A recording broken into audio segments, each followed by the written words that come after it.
Hindi pa nga eh. Pero speaking of math, alam mo ba, may exhibit na gagana ko mamaya. Talaga, meron? Oo, sa auditorium. Tara na! Tara, puntahan natin mamaya. Let's go!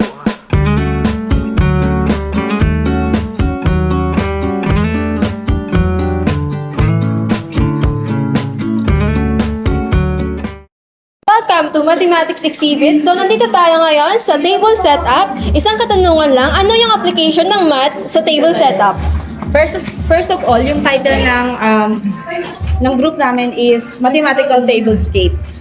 So, our exhibition highlights is symmetry in simplicity, proportionality, spacing, geometric, and the balancing and aesthetics. That's all. So, maraming salamat at nandito tayo ngayon sa Mathematics Exhibit.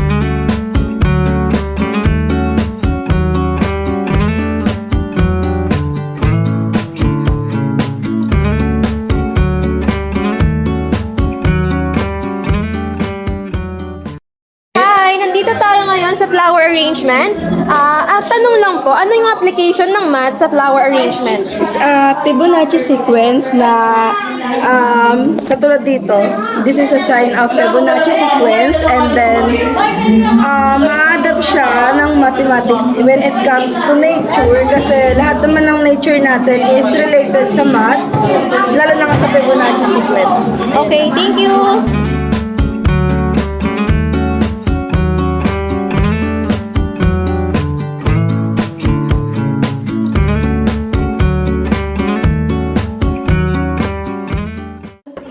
Ngayon, mag-proceed naman tayo sa mga singers natin. Hello, pwede nyo bang i-share yung application ng math sa pagkanta? Yes, meron tayong beats and rhyme, tapos yung rhythm natin. Medyo crucial siya pagdating sa music. Yun ginagamitan natin ng math. So, yun sa mga application. Hello po, pwede ka bang mag-sample? So, pinaka-intro is, in the modern world, much the cornerstone, from algorithm to data is shown.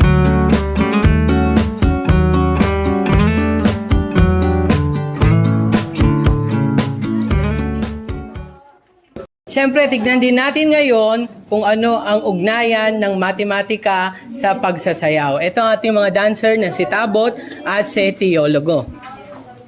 So, ayun nga, yung sa step namin, relationship nun sa math, yung mga addition, subtraction, tapos yung mga other na, yung sa mga bits, yung sa mga concept na kapag yung hinahati, tsaka ipa-plus namin, ganon. So ayun, so yun sa sayaw is actually nagkakaroon din siya ng formation, ng patterns, ng repetition, nagkakaroon din ng coordination ng fraction. So depending doon sa beat and rhythm ng kanta is isasabay namin doon sa movement, sa body movement. Sample naman dyan, 8-8. Mamaya na. So now let's proceed sa design. So, ano yung mathematical application sa design? Ayan, 'di ba? Nagdi-design kami ng para sa mathematics for me yung shape. Yung arrangement ng shapes, then yung sa mga colors and design. Thank you.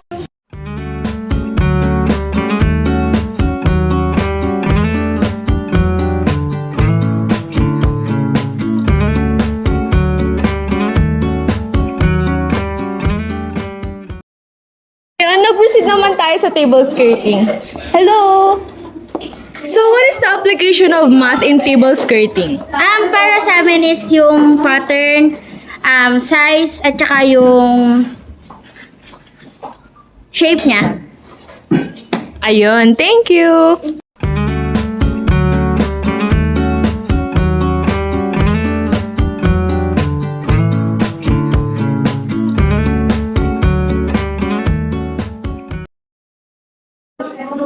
May interview lang po kami. Anong application ng mathematics sa napkin folding? This napkin folding, like mathematics, kailangan mo ng proper measurement, then mga shapes para makabuo ka ng isang magandang napkin folding.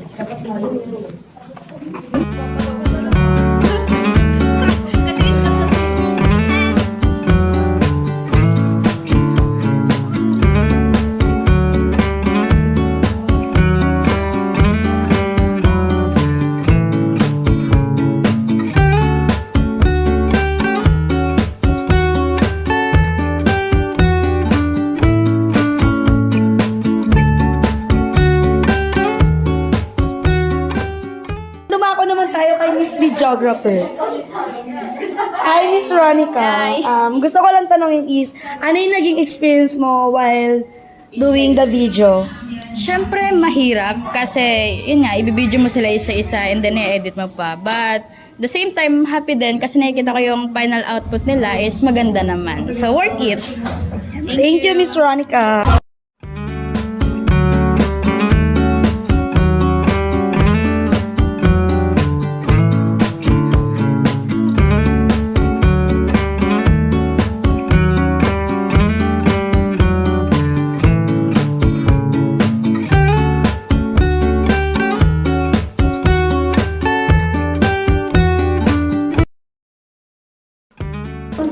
Now, let's see and discover the final output of this group and let's learn what is their experience in setting up different table setup in hospitality management. Good morning po Kuya and good morning to all of our classmates and good morning Professor Adrian. So we are the group of table setup. Today we are delighted to present to you our mathematical tablescape and the connection behind the table setting in a modern world. So, specifically focusing on American table setup and casual table setup. Dito ulit tayo sa flower arrangement at may katanungan tayo sa kanila. Ano yung mga experiences habang ginagawa niyo yung flower arrangement? So, ang experience namin is it's really hard to applicate the Fibonacci sequence in floral arrangement.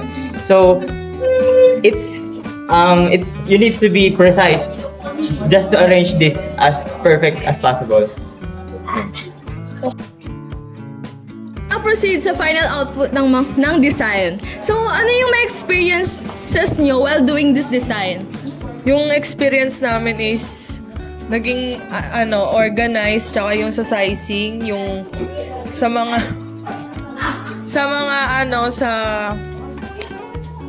yung Hindi, wait lang. Medyo nahirapan kasi ang hirap magdikit sa board. Kailangan organized. Yes. O bakit? Totoo naman yun ah. Thank you!